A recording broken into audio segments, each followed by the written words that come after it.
मेरे प्यारे देशवासियों, नमस्कार। अगस्त के इस महीने में आप सभी के पत्रों, संदेशों और कार्ड्स ने मेरे कार्यालय को तिरंगामय कर दिया है। मुझे ऐसा शायद ही कोई पत्र मिला हो जिस पर तिरंगा ना हो या तिरंगे और आजादी से जुड़ी बात न हो। बच्चों ने, युवा साथियों ने तो अमृत महोत्सव पर खूब सुंदर सुंदर चित्र और कलाकारी भी बनाकर भेजी है।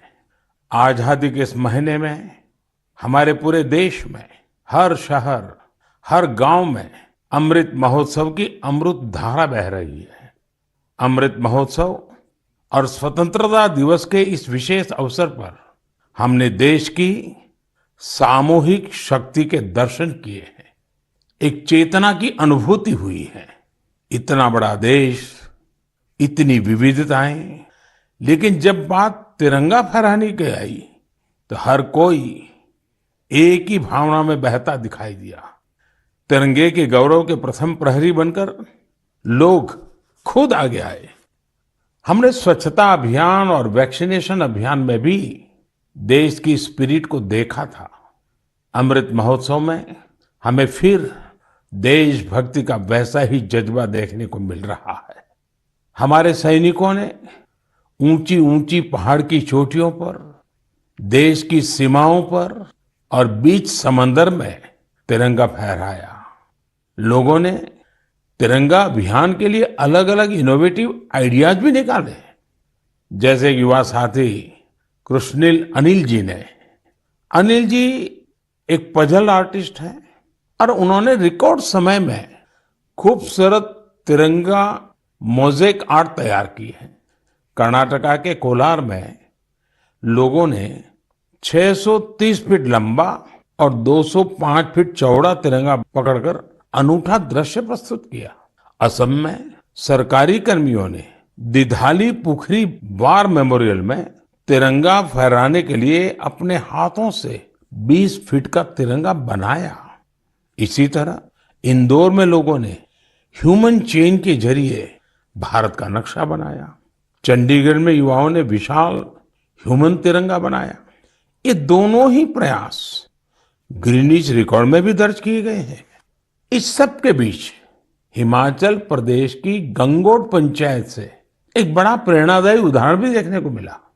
यहाँ पंचायत में स्वतंत्रता दिवस के कार्यक्रम में प्रवासी मजदूरों के बच्चों को मुख्य अतिथि के रूप में शामिल किया गया। साथियों, अमृत महोत्सव के ये रंग केवल भारत में ही नहीं बल्कि दुनिया के दूसरे देशों में भी देखने को मिले। बोत्सवाना में वहां के रहने वाले स्थानीय सिंगर्स ने भारत की आजादी के 75 साल मनाने के लिए देशभक्ति के 75 गीत गाए। इसमें और भी खास बात यह है कि 75 गीत हिंदी, पंजाबी, गुजराती, बांग्ला, असमिया, तमिल, तेलुगु, कन्नड़ा और संस्कृत जैसी भाषाओं में गाए गए। इसी तरह नामीबिया ने भारत नामीबिया के सांस्कृतिक पारंपरिक संबंधों पर विशेष स्टैम्प जारी किया है। साथियों, मैं और एक खुशी की बात बताना चाहता हूं। अभी कुछ दिन पहले मुझे भारत सरकार के सूचना और प्रसारण मंत्रालय के कार्यक्रम में जाने का अवसर मिला। वहां उन्होंने स्वराज दूरदर्शन की सीरियल का स्क्रीनिंग रखा था। मुझे उसके प्रीमियर में जाने का मौका मिला। ये आजादी के आंदोलन में हिस्सा लेने वाले अनसुने नायक नायिकाओं के प्रयासों से देश की युवा पीढ़ी को परिचित कराने की एक बेहतरीन पहल है। दूरदर्शन पर हर रविवार रात 9 बजे इसका प्रसारण होता है और मुझे बताया गया कि 75 सप्ताह तक चलने वाला है। मेरा आग्रह है कि आप समय निकालकर इसे खुद भी देखें और अपने घर के बच्चों को भी जरूर दिखाएं। और स्कूल कॉलेज के लोग तो इसको रिकॉर्डिंग करके जब सोमवार को स्कूल कॉलेज खुलते हैं तो विशेष कार्यक्रम की रचना भी कर सकते हैं, ताकि आजादी के जंग के इन महानायकों के प्रति हमारे देश में एक नई जागरूकता पैदा होगी। आजादी का अमृत महोत्सव अगले साल यानी अगस्त 2023 तक चलेगा। देश के लिए, स्वतंत्रता सेनानियों के लिए जो लेखन, आयोजन आदि हम कर रहे थे, हमें उन्हें और आगे बढ़ाना है।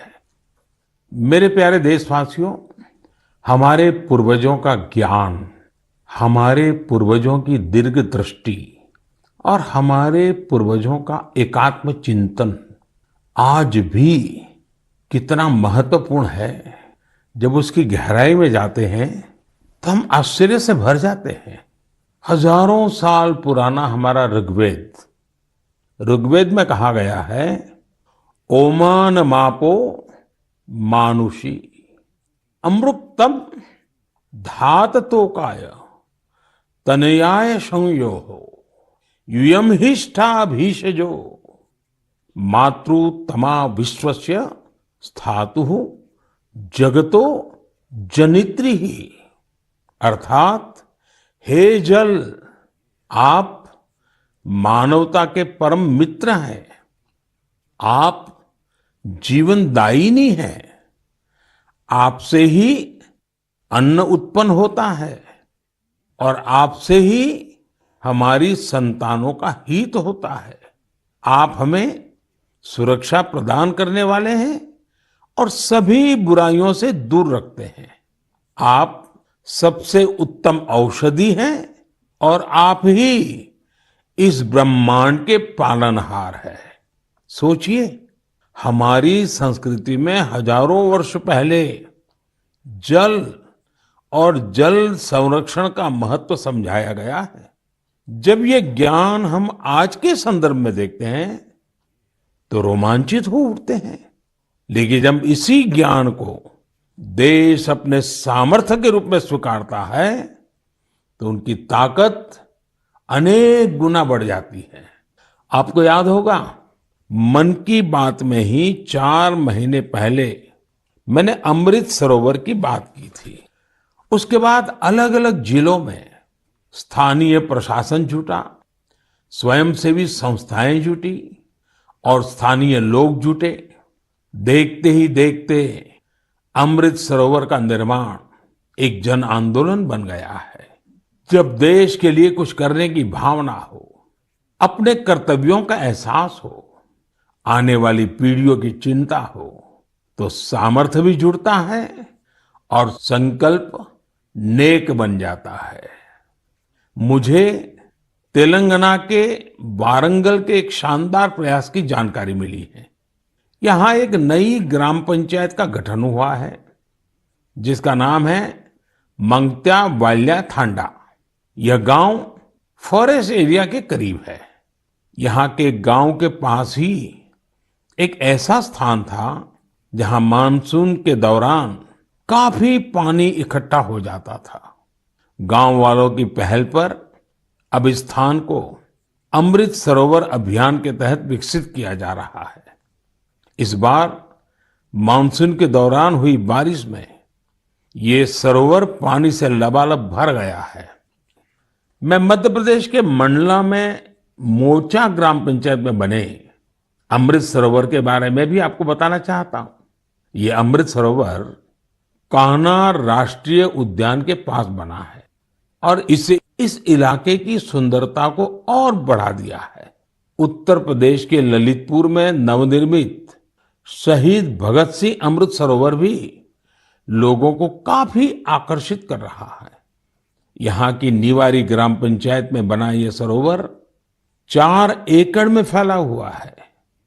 सरोवर के किनारे हुआ वृक्षारोपण इसकी शोभा को बढ़ा रहा है।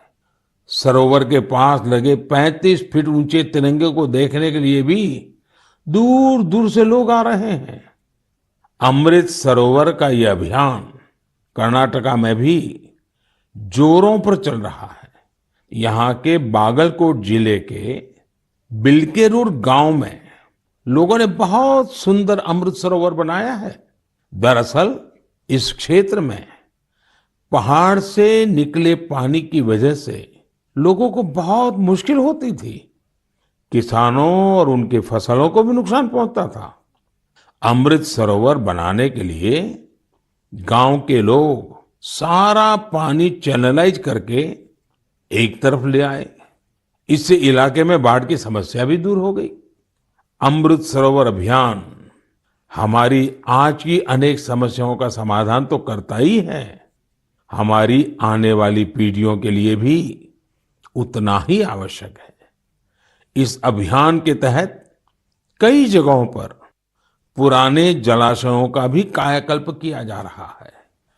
अमृत सरोवर का उपयोग पशुओं की प्यास बुझाने के साथ ही खेती किसानी के लिए भी हो रहा है।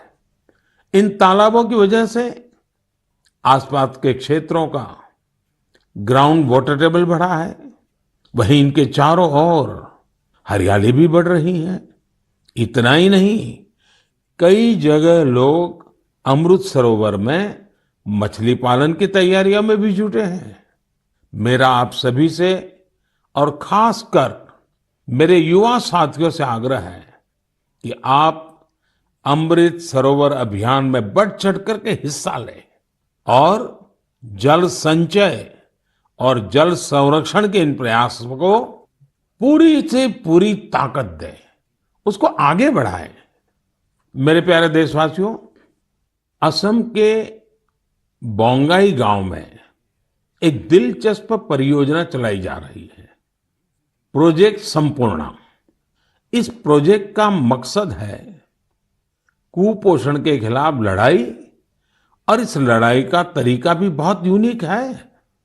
इसके तहत किसी आंगनवाड़ी केंद्र के एक स्वस्थ बच्चे की मां एक कुपोषित बच्चे की मां से हर सप्ताह मिलती है और पोषण से संबंधित सारी जानकारियों पर चर्चा करती है।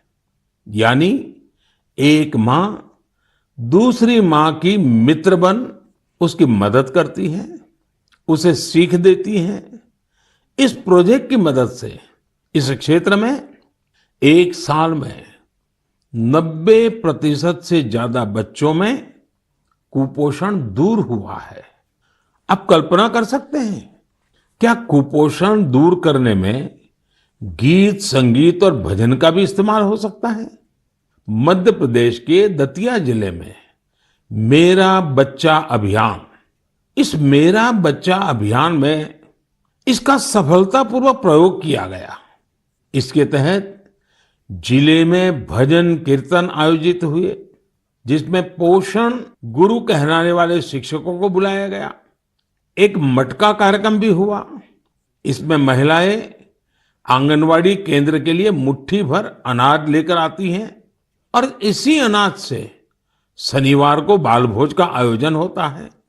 इससे आंगनवाड़ी केंद्रों में बच्चों की उपस्थिति बढ़ने के साथ ही कुपोषण भी कम हुआ है। कुपोषण के प्रति जागरूकता बढ़ाने के लिए एक यूनिक अभियान झारखंड में भी चल रहा है। झारखंड के गिरिडीह में सांप सीढ़ी का एक गेम तैयार किया गया है। खेल खेल में बच्चे अच्छी और खराब आदतों के बारे में सीखते हैं। साथियों, कुपोषण से जुड़े इतने सारे अभिनव प्रयोगों के बारे में मैं आपको इसलिए बता रहा हूं क्योंकि हम सबको भी आने वाले महीने में इस अभियान से जुड़ना है। सितंबर का महीना त्योहारों के साथ साथ पोषण से जुड़े बड़े अभियान को भी समर्पित है। हम हर साल 1 से 30 सितंबर के बीच पोषण माह मनाते हैं। कुपोषण के खिलाफ पूरे देश में अनेक क्रिएटिव और डाइवर्स एफर्ट्स किए जा रहे हैं। टेक्नोलॉजी का बेहतर इस्तेमाल और जन भागीदारी भी पोषण अभियान का महत्वपूर्ण हिस्सा बना है। देश में लाखों आंगनवाड़ी कार्यकर्ताओं को मोबाइल डिवाइस देने से लेकर आंगनवाड़ी सेवाओं की पहुंच को मॉनिटर करने के लिए पोषण ट्रैकर भी लॉन्च किया गया है। सभी एस्पिरेशनल डिस्ट्रिक्ट्स और नॉर्थ ईस्ट के राज्यों में 14 से 18 साल की बेटियों को भी पोषण अभियान के दायरे में लाया गया है। कुपोषण की समस्या का निराकरण इन कदमों तक ही सीमित नहीं है। इस लड़ाई में दूसरी कई और पहल की भी अहम भूमिका है। उदाहरण के तौर पर जल जीवन मिशन को ही ले तो भारत को कुपोषण मुक्त कराने में इस मिशन का भी बहुत बड़ा असर होने वाला है। कुपोषण की चुनौतियों से निपटने में सामाजिक जागरूकता से जुड़े प्रयास महत्वपूर्ण भूमिका निभाते हैं। मैं आप सभी से आग्रह करूंगा कि आप आने वाले पोषण माह में कुपोषण या मालन्यूट्रिशन को दूर करने के प्रयासों में हिस्सा जरूर लें। मेरे प्यारे देशवासियों, चेन्नई से श्रीदेवी वरदराजन जी ने मुझे एक रिमाइंडर भेजा है। उन्होंने माय गॉव पर अपनी बात कुछ इस प्रकार से लिखी है। नए साल के आने में अब 5 महीने से भी कम समय बचा है और हम सब जानते हैं कि आने वाला नया साल इंटरनेशनल ईयर ऑफ मिलेट्स के तौर पर मनाया जाएगा। उन्होंने मुझे देश का एक मिलेट मैप भी भेजा है। साथ ही पूछा है कि क्या आप मन की बात में आने वाले एपिसोड में इस पर चर्चा कर सकते हैं। मुझे अपने देशवासियों में इस तरह के जज्बे को देखकर बहुत ही आनंद की अनुभूति होती है। आपको याद होगा कि यूनाइटेड नेशंस ने एक प्रस्ताव पारित कर वर्ष 2023 को इंटरनेशनल ईयर ऑफ मिलेट्स घोषित किया है। आपको ये जानकर भी बहुत खुशी होगी कि भारत के इस प्रस्ताव को 70 से ज्यादा देशों का समर्थन मिला था। आज दुनिया भर में इसी मोटे अनाज का, मिलेट्स का क्रेज बढ़ता जा रहा है। साथियों, जब मैं मोटे अनाज की बात करता हूं तो मेरे एक प्रयास को भी मैं आज आपको शेयर करना चाहता हूं। पिछले कुछ समय से भारत में कोई भी जब विदेशी मेहमान आते हैं, राष्ट्राध्यक्ष भारत आते हैं, तो मेरी कोशिश रहती है कि भोजन में भारत के मिलेट्स यानी हमारे मोटे अनाज से बनी हुई डिशेज बनवाऊं। और अनुभव यह आया है इन महानुभावों को यह डिशेज बहुत पसंद आती है और हमारे मोटे अनाज के संबंध में, मिलेट्स के संबंध में काफी कुछ जानकारियां एकत्र करने का वो प्रयास भी करते हैं। मिलेट्स, मोटे अनाज प्राचीन काल से ही हमारे एग्रीकल्चर, कल्चर और सिविलाइजेशन का हिस्सा रहे हैं। हमारे वेदों में मिलेट्स का उल्लेख मिलता है और इसी तरह पुराणनुरु और तोल्काप्पियम में भी इसके बारे में बताया गया है। आप देश के किसी भी हिस्से में जाएं, आपको वहां लोगों के खान पान में अलग अलग तरह के मिलेट्स जरूर देखने को मिलेंगे। हमारी संस्कृति की तरह मिलेट्स में भी बहुत विविधताएं पाई जाती हैं। ज्वार, बाजरा, रागी, सावा, कंगनी, चीना, कोदो, कुटकी, कुट्टू, ये सब मिलेट्स ही तो है। भारत विश्व में मिलेट्स का सबसे बड़ा उत्पादक देश है। इसलिए इस पहल को सफल बनाने की बड़ी जिम्मेदारी भी हम भारतवासियों के कंधे पर ही है। हम सबको मिलकर इसे जन आंदोलन बनाना है और देश के लोगों में मिलेट्स के प्रति जागरूकता भी बढ़ानी है। और साथियों, आप तो भली बात ही जानते हैं, मिलेट्स किसानों के लिए भी फायदेमंद है और वो भी खास करके छोटे किसानों को। दरअसल बहुत ही कम समय में फसल तैयार हो जाती है और इसमें ज्यादा पानी की आवश्यकता भी नहीं होती है। हमारे छोटे किसानों के लिए तो मिलेट्स विशेष रूप से लाभकारी है। मिलेट्स के भूसे को बेहतरीन चारा भी माना जाता है। आजकल युवा पीढ़ी हेल्दी लिविंग और ईटिंग को लेकर बहुत फोकस है। इस हिसाब से भी देखें तो मिलेट्स में भरपूर प्रोटीन, फाइबर और मिनरल्स मौजूद होते हैं। कई लोग तो इसे सुपर फूड भी बोलते हैं। मिलेट से एक नहीं अनेक लाभ है। ओबेसिटी को कम करने के साथ ही डायबिटीज, हाइपरटेंशन और हार्ट रिलेटेड डिसीज के खतरे को भी कम करते हैं। इसके साथ ही ये पेट और लीवर की बीमारियों से बचाव में भी मददगार है। थोड़ी देर पहले ही हमने कुपोषण के बारे में बात की है। कुपोषण से लड़ने में भी मिलेट्स काफी लाभदायक है, क्योंकि ये प्रोटीन के साथ साथ एनर्जी से भी भरे होते हैं। देश में आज मिलेट्स को बढ़ावा देने के लिए काफी कुछ किया जा रहा है। इससे जुड़ी रिसर्च और इनोवेशन पर फोकस करने के साथ ही एफपीओस को प्रोत्साहित किया जा रहा है, ताकि उत्पादन बढ़ाया जा सके। मेरा अपने किसान भाई बहनों से यही आग्रह है कि मिलेट्स यानी मोटे अनाज को अधिक से अधिक अपनाएं और इसका फायदा उठाएं। मुझे देखकर काफी अच्छा लगता है कि आज कई ऐसे स्टार्टअप्स उभर रहे हैं जो मिलेट्स पर काम कर रहे हैं। इनमें से कुछ मिलेट कुकीज बना रहे हैं, तो कुछ मिलेट पैनकेक्स और डोसा भी बना रहे हैं। वहीं कुछ ऐसे हैं जो मिलेट एनर्जी बार्स और मिलेट ब्रेकफास्ट तैयार कर रहे हैं। मैं इस क्षेत्र में काम करने वाले सभी लोगों को बहुत बहुत शुभकामनाएं देता हूं। त्योहारों के इस मौसम में हम लोग अधिकतर पकवानों में भी मिलेट्स का उपयोग करते हैं। आप अपने घरों में बने ऐसे पकवानों की तस्वीरें सोशल मीडिया पर जरूर शेयर करें, ताकि लोगों के बीच मिलेट्स को लेकर जागरूकता बढ़ाने में मदद मिले। मेरे प्यारे देशवासियों, अभी कुछ दिन पहले मैंने अरुणाचल प्रदेश के सियांग जिले में जोरसिंग गांव की एक खबर देखी। ये खबर एक ऐसे बदलाव के बारे में थी जिसका इंतजार इस गांव के लोगों को कई वर्षों से था। दरअसल जोरसिंग गांव में इसी महीने स्वतंत्रता दिवस के दिन से 4G इंटरनेट की सेवाएं शुरू हो गई हैं। जैसे पहले कभी गांव में बिजली पहुंचने पर लोग खुश होते थे, अब नए भारत में वैसी ही खुशी 4G पहुंचने पर होती है।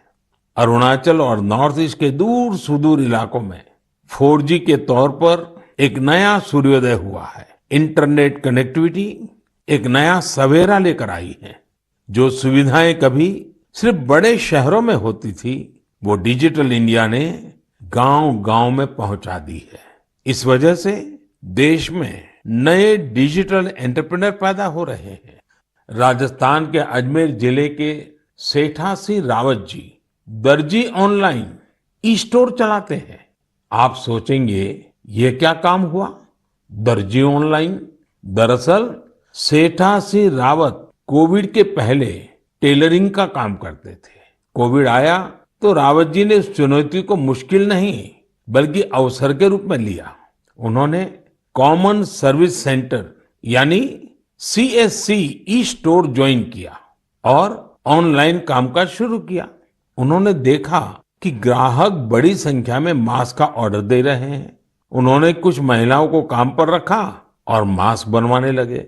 इसके बाद उन्होंने दर्जी ऑनलाइन नाम से अपना ऑनलाइन स्टोर शुरू कर दिया, जिसमें और भी कई तरह से कपड़े वो बनाकर बेचने लगे।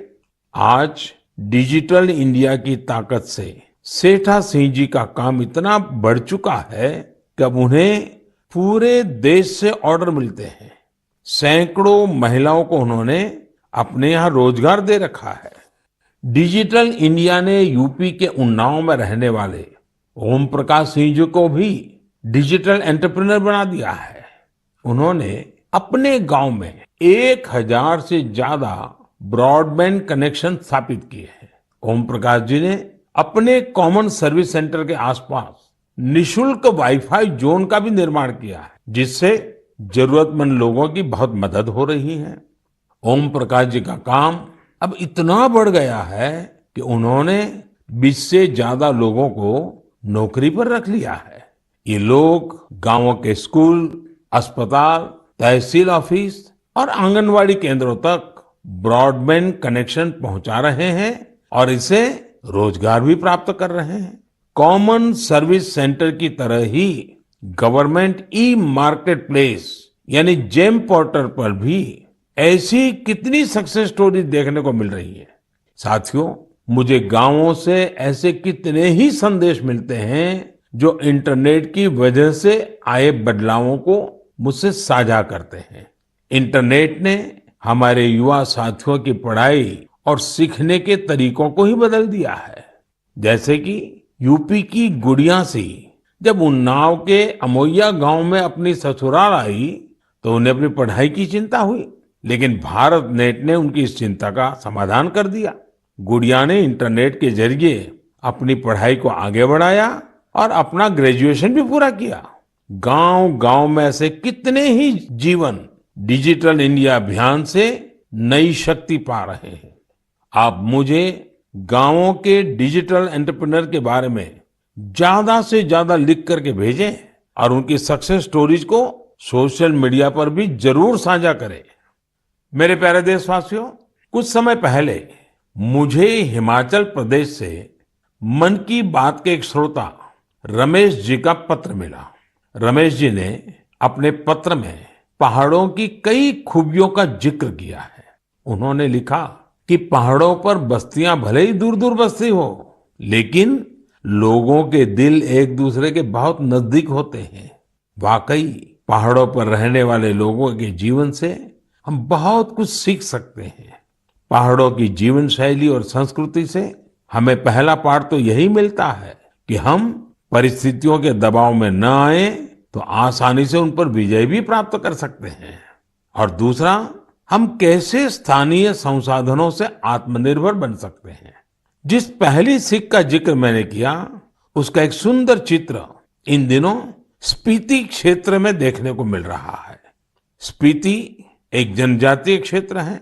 यहाँ इन दिनों मटर तोड़ने का काम चलता है। पहाड़ी खेतों पर ये एक मेहनत भरा और मुश्किल काम होता है, लेकिन यहाँ गांव की महिलाएं इकट्ठा होकर एक साथ मिलकर एक दूसरे के खेतों से मटर तोड़ती है। इस काम के साथ साथ महिलाएं स्थानीय गीत छपरा माझी छपरा ये भी गाती हैं। यानी यहाँ आपसी सहयोग भी लोक परंपरा का एक हिस्सा है। स्पीति में स्थानीय संसाधनों के सदुपयोग का भी बेहतरीन उदाहरण मिलता है। स्पीति में किसान जो गाय पालते हैं, उनके गोबर को सुखाकर बोरियों में भर लेते हैं। जब सर्दियां आती हैं तो इन बोरियों को गाय के रहने की जगह में, जिसे यहाँ खुड कहते हैं, उसमें बिछा दिया जाता है। बर्फबारी के बीच ये बोरियां गायों को ठंड से सुरक्षा देती हैं। सर्दियां जाने के बाद यही गोबर खेतों में खाद के रूप में इस्तेमाल किया जाता है। यानी पशुओं के वेस्ट से ही उनकी सुरक्षा भी और खेतों के लिए खाद भी। खेती की लागत भी कम और खेत में उपज भी ज्यादा। इसलिए तो ये क्षेत्र इन दिनों प्राकृतिक खेती के लिए भी एक प्रेरणा बन रहा है। साथियों, इसी तरह के कई सराहनीय प्रयास हमारे एक और पहाड़ी राज्य उत्तराखंड में भी देखने को मिल रहे हैं। उत्तराखंड में कई प्रकार के औषधि और वनस्पतियां पाई जाती है, जो हमारे सेहत के लिए बहुत फायदेमंद होती है। उन्हीं में से एक फल है बेडू। इसे हिमालयन फिग के नाम से भी जाना जाता है। इस फल में खनिज और विटामिन भरपूर मात्रा में पाए जाते हैं। लोग फल के रूप में तो इसका सेवन करते ही हैं, साथ ही कई बीमारियों के इलाज में भी इसका उपयोग होता है। इस फल की इन्हीं खूबियों को देखते हुए अब बेडू के जूस, इससे बने जैम, चटनी, अचार और इन्हें सुखाकर तैयार किए गए ड्राई फ्रूट को बाजार में उतारा गया है। पिथौरागढ़ प्रशासन की पहल और स्थानीय लोगों के सहयोग से बेडू को बाजार तक अलग अलग रूपों में पहुंचाने में सफलता मिली है। बेडू को पहाड़ी अंजीर के नाम से ब्रांडिंग करके ऑनलाइन मार्केट में भी उतारा गया है। इससे किसानों को आय का नया स्रोत तो मिला ही है, साथ ही बेडू के औषधीय गुणों का फायदा दूर दूर तक पहुंचने लगा है। मेरे प्यारे देशवासियों, मन की बात में आज शुरुआत में हमने आजादी के अमृत महोत्सव के बारे में बात की है। स्वतंत्रता दिवस के एक महान पर्व के साथ साथ आने वाले दिनों में और भी कई पर्व आने वाले हैं। अभी कुछ दिन बाद ही भगवान गणेश की आराधना का पर्व गणेश चतुर्थी है। गणेश चतुर्थी यानी गणपति बप्पा के आशीर्वाद का पर्व। गणेश चतुर्थी के पहले ओणम का पर्व भी शुरू हो रहा है। विशेष रूप से केरला में ओणम शांति और समृद्धि की भावना के साथ मनाया जाएगा। 30 अगस्त को हरतालिका तीज भी है। ओडिशा में 1 सितंबर को नुआखाई का पर्व भी मनाया जाएगा। नुआखाई का मतलब ही होता है नया खाना, यानी ये भी दूसरे कई पर्वों की तरह ही हमारी कृषि परंपरा से जुड़ा त्योहार है। इसी बीच जैन समाज का संवत्सरी पर्व भी होगा।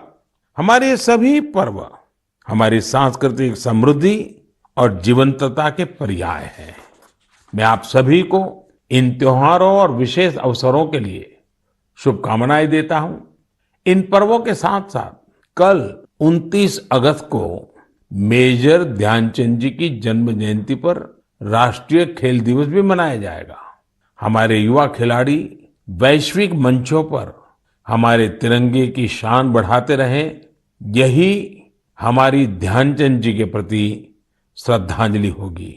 देश के लिए हम सभी मिलकर ऐसे ही काम करते रहें, देश का मान बढ़ाते रहें।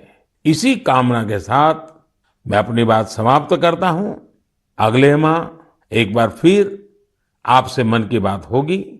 बहुत बहुत धन्यवाद।